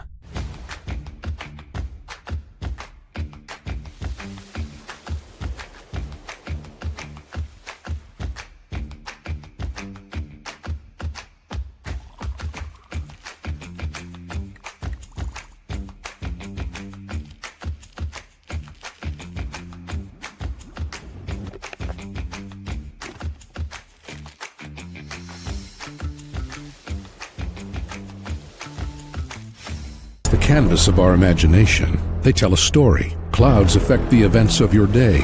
Sometimes they growl, sometimes they inspire, but they're always the messengers of nature's mood written in the sky. Storm Team 12 understands the language of clouds. We're dedicated to decoding their message so you know what to expect. Behind every cloud, there is a story waiting to be told. Trust Ross Jansen and Storm Team 12, alerting you first to the impact on your life. We are following a breaking update. Every day, all day, stream the stories that have you talking near and far. Whoever is behind the wheel of this bus is not stopping. From hundreds of local reporters and meteorologists spanning the country. Chaos here this morning at the UW campus. Search LNL for the all-new Local News Live streaming app. Odyssey is one of the most influential audio and entertainment brands in the nation. You already know Odyssey's iconic local radio brands in Wichita. But did you know Odyssey has the country's best collection of music, news, and sports brands? Odyssey is also a premium podcast creator, major event producer, and digital innovator. Odyssey brings people together across the country and right here in Wichita. Odyssey also delivers meaningful radio and digital audio results. Find out our story and impact at odysseyinc.com/Wichita. Make yourself known now. 83101 in traffic pursuit. Oh my God, here. Investigate TV Plus begins with real people. We investigate stories that impact you. And inspire change every day. Something is broken. Real problems. Why are they hiding it? And real solutions. My daughter was dying in front of me. What was your reaction when he said that? Investigate TV Plus, weekdays at 3:30 p.m. on KWCH. Sometimes people tell us, I don't get it, it's just tea. But let me tell you, we are so much more than just tea. With 20 plus flavors of sweet and unsweet iced tea, the possibilities are endless. Come on in and try them all for free to find your favorite or get us on the go for your busy lifestyle. And don't miss happy hour every day. So the next time someone tells you it's just tea, tell them to come by and find out why we say, drink tea, be happy. Jim Rome here, lighting up your afternoons on The Jim Rome Show. Catch me starting at 2 on Wichita's #1 sports radio, Kansas Fan Headquarters, 97.5 and 1240 KFH.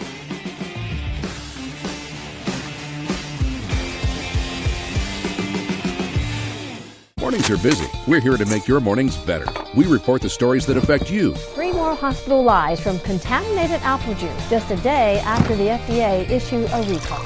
We're here to make your mornings better. Closing east and westbound lanes of K96 for repairs. With 12 News, you're prepared for your whole day. Scattered thunderstorms across the state into the afternoon. Stay a step ahead with 12 News this morning on KWCH and KSCW.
All right, welcome back in, everybody, to Sports Daily here. Jacob Albrock, TJ Cleveland. We should be connecting with Shreyas Laddha here in just a few minutes, so we'll give him a couple minutes, but we can start to kind of set you up and revisit TJ. Look, KU last night. That's we. How many times have we talked about ceiling and floor with Kansas this year? Right, ceiling and floor. That's as we bring Shreyas Laddha in. Welcome in, Shreyas. Ceiling and floor for KU. We've talked about the floor. We hope we've seen the floor. But I think we just saw the ceiling last night. That is the reason I think a lot of us, certainly TJ and I think you too, see this as a team chip in a chair. Boy, if they get there, they can beat anybody. Like, this is a team that absolutely could make a tournament run. And that's what we saw last night. Yeah, I mean, they were phenomenal last night. And I think in a spot that they needed to be phenomenal, they were that. I mean, you can't go 1-3 in league play. It would have been the first time since 87-88. And I know that building has a funny way of making opponents look like they've never played basketball before. And, the first 10 minutes of that game felt like Iowa State just looked shell-shocked. For a team that was 6-0, it's kind of crazy how bad they looked, yesterday, but especially in those first 10 minutes. But I came away pretty impressed. It was probably the most impressive win KU had this season. You had 7 different guys score at least 8 points. The rotation was really small. Traditional Bill Self rotation of 7 guys, 8 guys. But probably the best I think Peterson has looked alongside the team in game flow, minutes management, I think. Just overall, like, it felt like they finally played well along with him. The thing that we talked about, you brought up Allen Fieldhouse and the weird magic that happens in that building. They played the best game of the year. They score, 80 plus, hold them to about 60 points. They shoot 50% from 3, and Iowa State turns the ball over 10 times in the first 5 minutes of the game. You can attribute a lot of that to some weird stuff going on in Allen Fieldhouse, but you can find the middle ground. Like, even if you take away 10 points from KU and add 10 points to Iowa State, that's still the best that they've looked all year. 100%. KU's defense was phenomenal. It's the best they've looked since non-con play. I think that was one of those quintessential, like, back against their walls, Bill Self and the team wakes up, shows you what they can be. The one thing I will caution is last year they did the exact same thing. They blew out Iowa State, and everyone's like, they're back. And then they lost a bunch of games on the road. For me, it's never been whether they can win or not at home. They haven't been able to win on the road, it feels like, for 3 years. Yeah. I think if they can show this on the road against another good team, I'll feel a lot more confident of who they are. But this was a good step, I think, in showing what this team can be, what it can look like when everything is clicking. So here, I think, look, to me, everything last night has to be about the defense. Mm-hmm. Because they had just been so bad through 3 games defensively. And it didn't make a lot of sense, to be perfectly honest.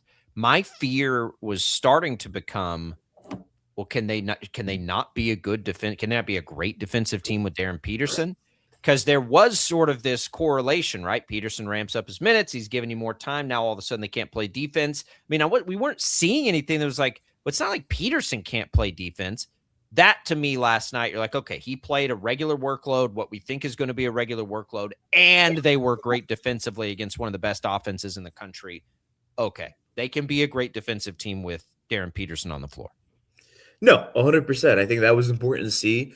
And on top of that, I think a little bit it was, the breaks they weren't getting against other teams, they were getting against Iowa State. Iowa State was missing threes that they usually make. I mean, this is a team that came to the game shooting 40% from 3.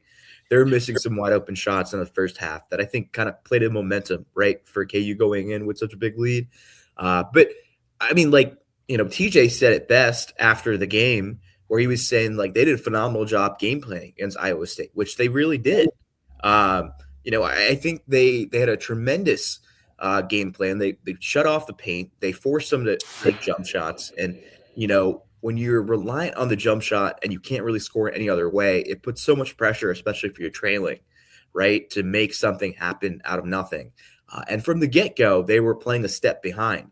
Like, this was not a competitive game really since tip. The closest Iowa State got was 11, and they didn't even get within single digits the rest of the way after that in the second half. And that was impressive for KU to kind of, put their foot on the ground and stomp them. There's a moment there where Yeah. I mean, like we've seen it happen the opposite, where KU has given up big leads, or opponents have given up big leads in Allen Fieldhouse. Like, there's no safe lead in college basketball. It feels like, until the buzzer really sounds. Yeah, when it rains, it pours, Shreyas, or I guess when the sun shines, it really shines. Because after the game, Darren Peterson, they talked about this was maybe the most promising thing that I've heard about the entire Darren Peterson saga last night. Was basically that he said, "I don't feel 100%, but I can keep playing if you want me to." Like, that is so much better than just saying, like, "Coach, take me out of I cannot do this."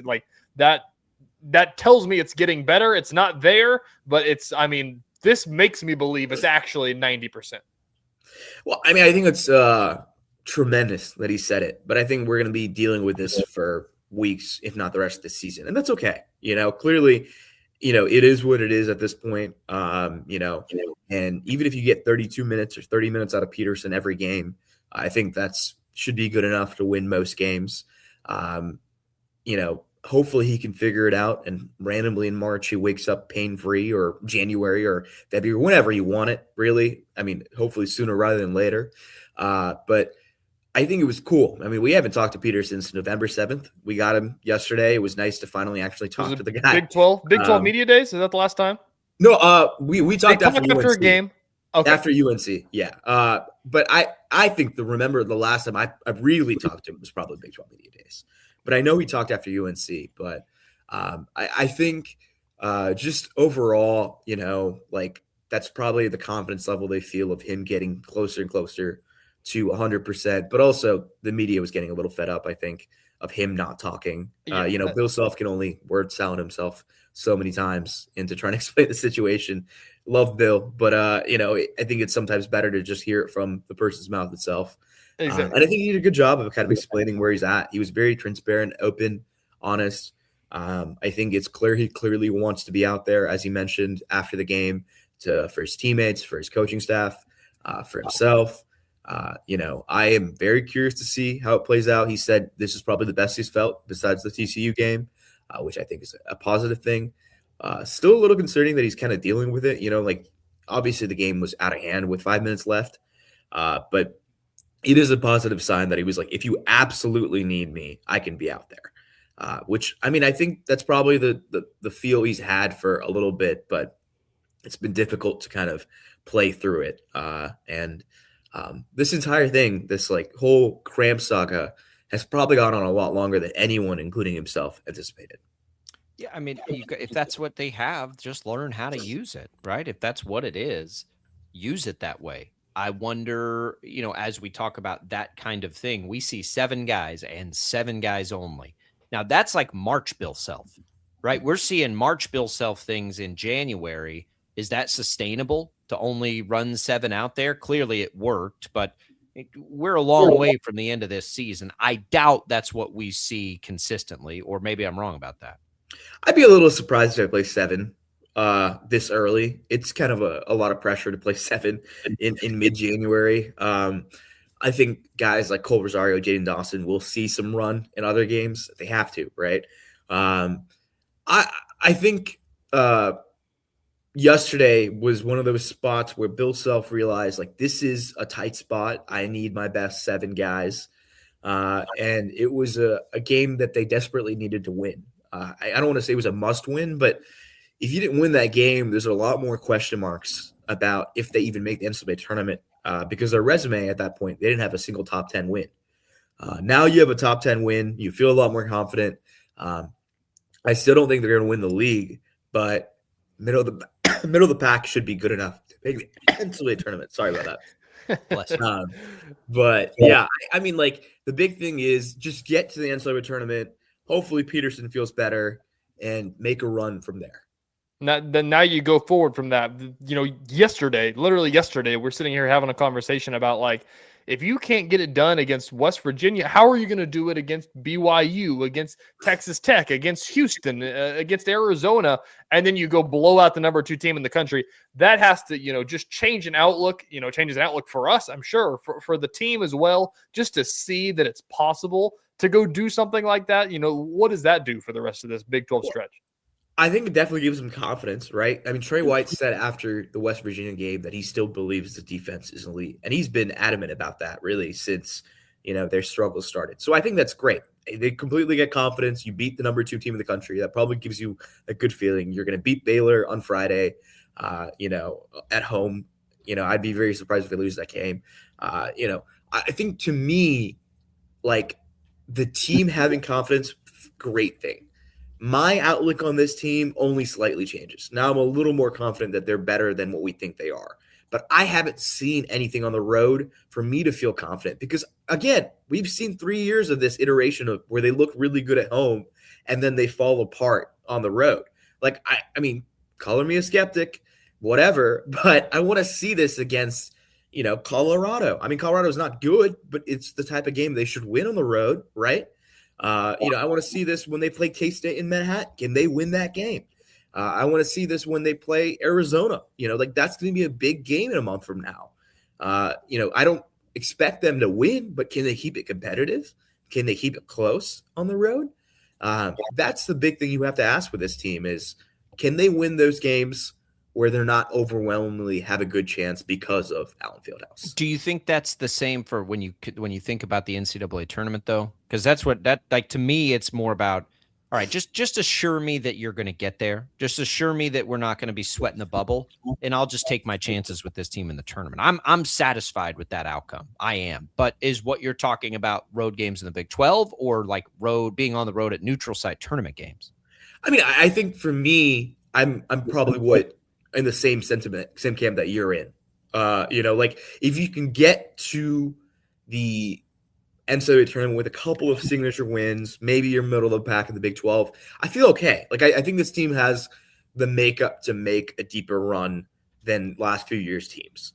That said, I can also see them easily losing in a game that they should win just because they start off slow, or Trey White isn't hitting 4 3-pointers in the first 10 minutes of the game or something like that. For me, the consistency game in, game out is really hard to determine with this team because we haven't seen it in conference play, right? And even in a non-con play, it felt like we were watching a different version of the team every other game because the Peterson saga, was he in, was he out, etc. Holding Iowa State to 63 certainly helps. Shreyas, we appreciate it. Go find all his work at the KC Star. Follow along on X at SHRE98. We appreciate it, and we'll hopefully talk after a couple more wins next week. Thanks, guys. There goes Shreyas Laddha. We're coming right back. More Sports Daily. Don't go away.